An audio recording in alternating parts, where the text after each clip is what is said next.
Hey, welcome to the Streamlined CEO podcast. I am your host, Karalee, an operations specialist, and this is a podcast for solopreneurs and CEOs with a team to understand how to streamline operations, be more efficient, and create more capacity. You know you want to do things differently in order to scale and reach your next milestone or goal. If you feel stuck on what your next move is to make things more streamlined, I assure you, you're not alone. This podcast is for you if you desire at least one of these things: streamlined operations, to be more efficient with your time, to add on a team member, to be able to trust your team members, and you desired bite-sized operational action steps, and you desire a more organized, efficient, and simple way to do business. Okay, so are you in the right place? Let's dive in. Hello, welcome back. We've covered a lot in this series. One of the things I almost left out, and I didn't want to leave you hanging, is how to find and hire a virtual assistant. And you are probably wondering this depending on where you are in your delegation process. So there are many ways to find a virtual assistant, but I'm going to share with you 3 ways today. So number 1 is you can find them in places like Facebook groups on other social media platforms. Number 2, in a mastermind or networking group. And number 3, referrals from a network or mentors. Okay, so I've personally found team members in every single one of these ways. And heck, you can even find clients in this way. All right. So the first thing we're going to dive into is the social media aspect, right? Social media platforms. How can you find virtual assistants on these platforms? So your own social media following, groups, or those that you follow. Okay, that's just the first part where you can start. People follow you because they like your vibe. I actually found my first virtual assistant on social media. I posted what I was looking for on my feed and had anyone that was interested fill out an application. All right, so I saw her name come through and I recognized it. She had piqued my interest with that single fact. We had never connected via a Zoom call or even in the DMs. She had been a Facebook friend for almost a year and engaged in my posts pretty regularly. I have no idea if she had done this intentionally, and she's also an ops person, but it's a good strategy if it wasn't intentional for UVAs listening. Follow and engage with those you'd love to work for in the future, okay? So if you're looking for a job template as well, you can grab the delegation guide, which is in the show notes. It's completely free, and it goes more in depth from what we've been talking about in this whole series, okay? They go together. So that's the first way that you can find a virtual assistant, is using your connection on social media to be able to then find that perfect person. All right. So the next one, I'm going to actually do 2 and 3 together, is networking and referrals, because they're really, really close together. And so that is networking and referrals, right? So creating connections with other CEOs, entrepreneurs, mastermind members, etc. Expanding your circle of connection, right? It's a huge way to find valuable team members at any point in your delegation process, okay? Creating a network and networking is a way to find those referral partners as well. This is one way that I've been hired as an executive assistant.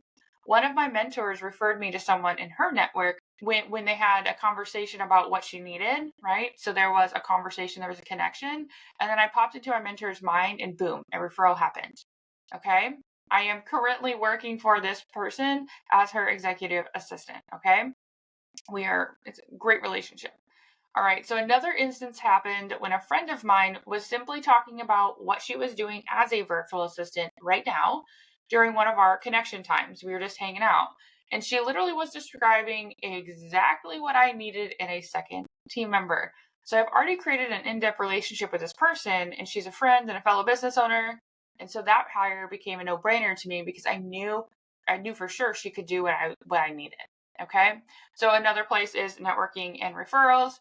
So you can find those things in, networking groups, mentorship groups, mastermind groups, things like that, all of those places.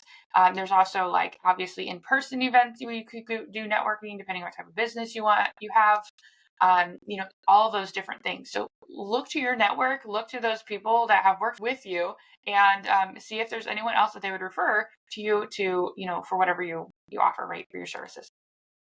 All right, so we have to take this here full circle. So networking referrals are more powerful than social media because they're more connection based.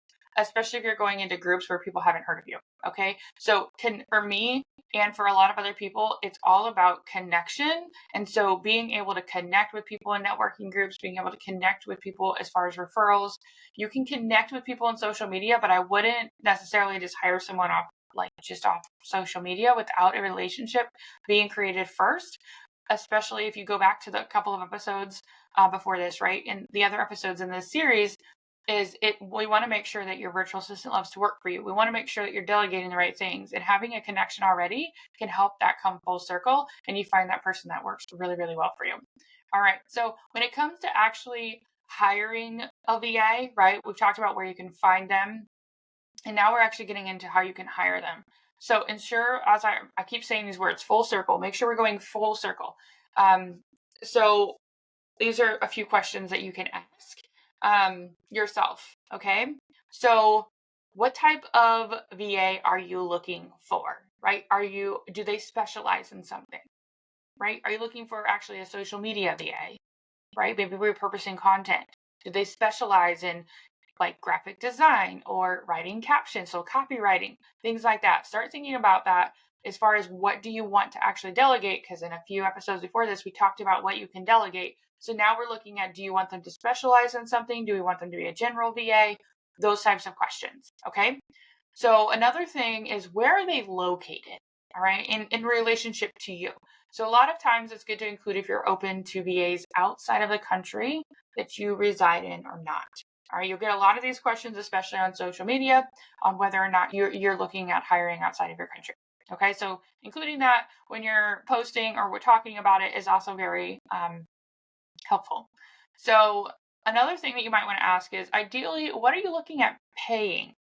Okay, and this would also have a conversation about like where are they located, right? So just remember though that virtual assistants are contractors and they set their own rates. And their rates are their rates for a reason, just like your rates are your rates for a reason. So my suggestion here is, when you're looking for a virtual assistant, is you could say what you're looking to pay, right? So if someone that is way higher than that isn't going to necessarily maybe inquire, but understand that that virtual assistant is a contractor and they're going to actually set their rates in the end. Okay, so just understand that. I actually never tell anyone what I'm looking at paying. I just have them fill out their application. I have them come in. If I like their vibe based on their application, I want to talk to them anyway, regardless of what their hourly rate is or however they set that up, because I want to really like connect with them. And if you can connect with them, you're willing to pay whatever in most cases to be able to get the job done well. All right. So another thing that we can dive into is how many hours are you thinking you actually need? Okay, that's why it's important to ensure you know what you want to delegate, and because you need to know how many hours that might take. And if you've actually done this activity yourself, you have an idea of how long it might take. But I also want to give you a nice little tip here. Always assume it will take someone else a little longer than you, at least in the beginning, to do something. Okay, so take that into account. Every time I've come on with a client, things have taken longer in the beginning because you are getting to know the client, right? You're getting to know their business. You're getting to know their expectations. You're getting to know all of these things. You're learning their processes and how they want things. So things are going to take a little bit longer to be able to get off the ground. Now, if this is an activity that you're delegating that you are like, it takes you forever because you're not an expert in it, yet you're hiring someone that's an expert in it, that might look a little different. But I always assume on the higher end, and that has always worked for me in the end. Okay. So this also goes into kind of this next one is, do you want a virtual assistant with lots of experience already? Okay.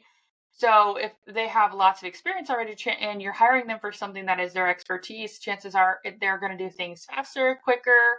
Those mean the same thing. Anyway, they're going to be doing things in a more efficient manner, more than likely. Okay. If they have a lot of experience. So they're an expert with what they do, or do you want someone that is newer that you may be able to teach?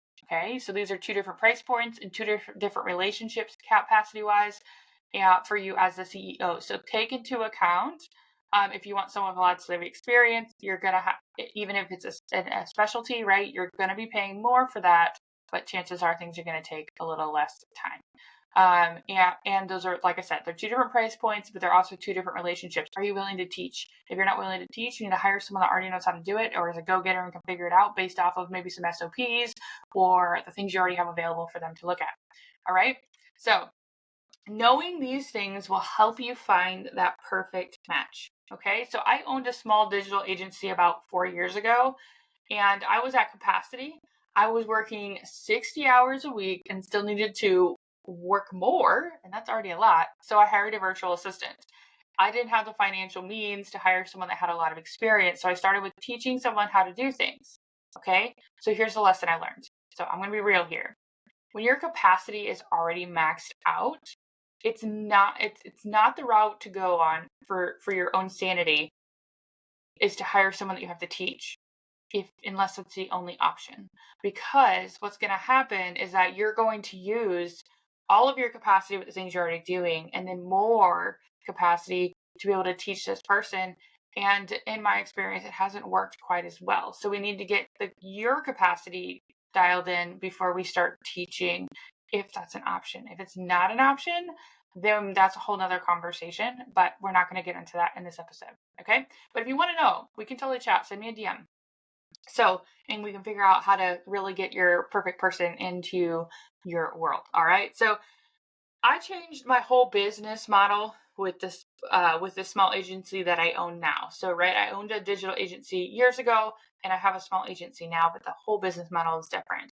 And we actually focus on streamlining operations to create more capacity for CEOs, right? So I've been talking about capacity this entire episode, right? If you're at capacity, or you need to figure out how in the world to create more capacity, like I'm your person, okay? So I was at capacity and needed support from an experienced virtual assistant this time.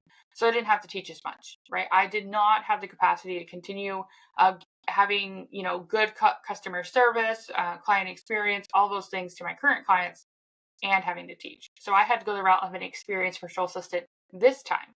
I might have also been scarred from the last time, but we won't go into that either.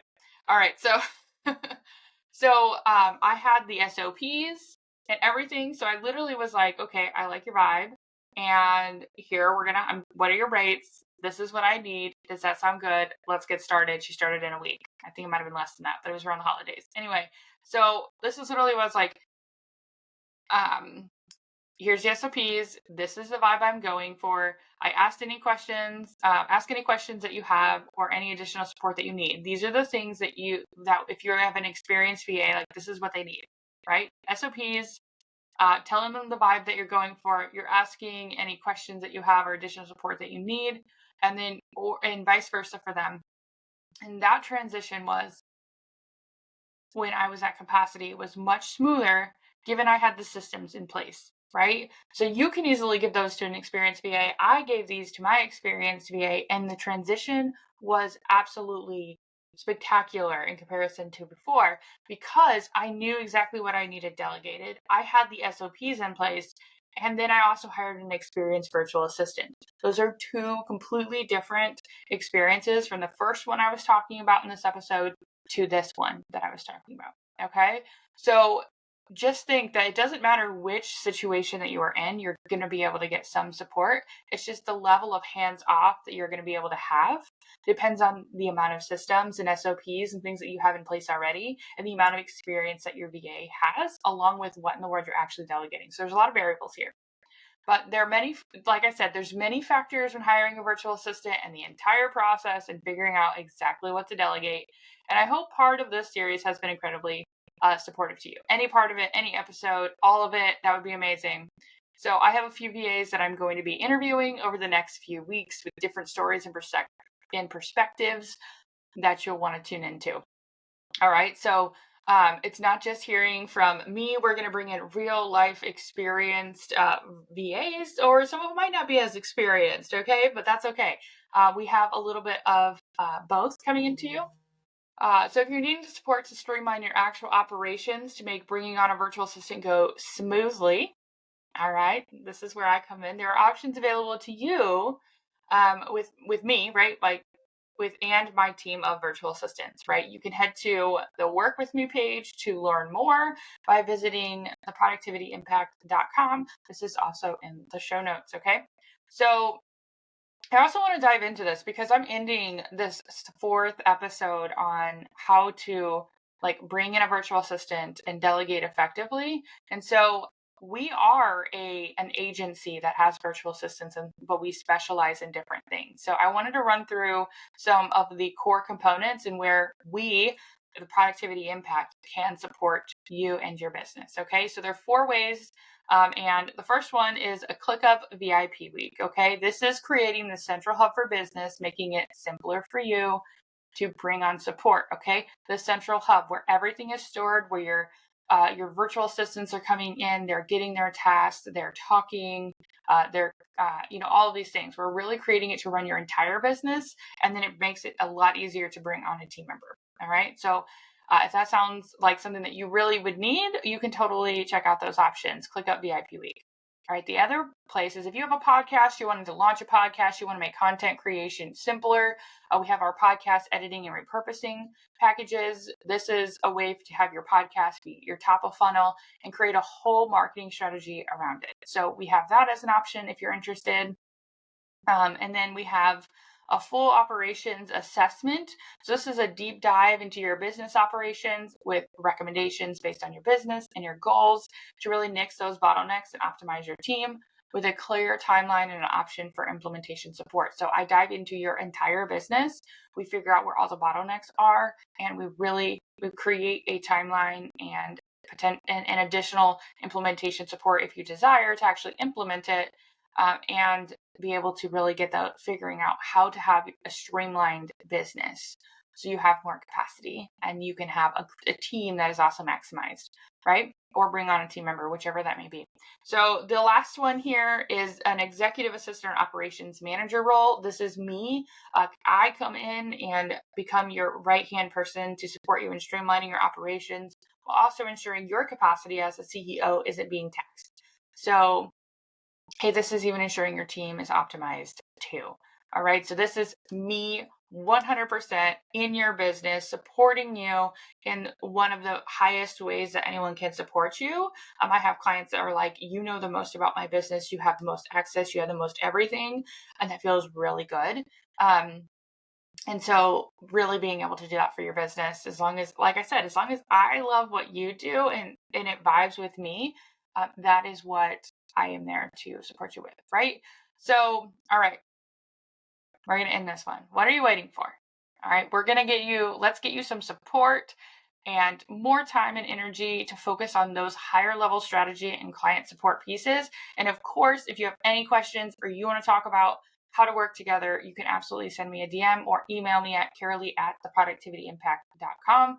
And, we're going to have a conversation and we're going to see how we can get you some support. If I'm the best person for you or if someone else is there, it's whatever's best for you. That's what we want. All right. All right. If you have any questions, like I said, send me a DM. We'll talk soon. If you've made it this far, you're clearly invested in streamlining your operations and maximizing efficiency in your business. Remember, growth and progress often start with a desire for change, and you're already on the right track by seeking out resources like this podcast. I always like to hear from my listeners so I can support you, but also so I can continue to bring you binge-worthy episodes. You can always put in a topic request or reach out to me in the DMs. Remember, the journey to streamline success isn't always easy, but it's definitely worth it. So keep tuning in, stay engaged, and most importantly, take those actionable steps towards your goals.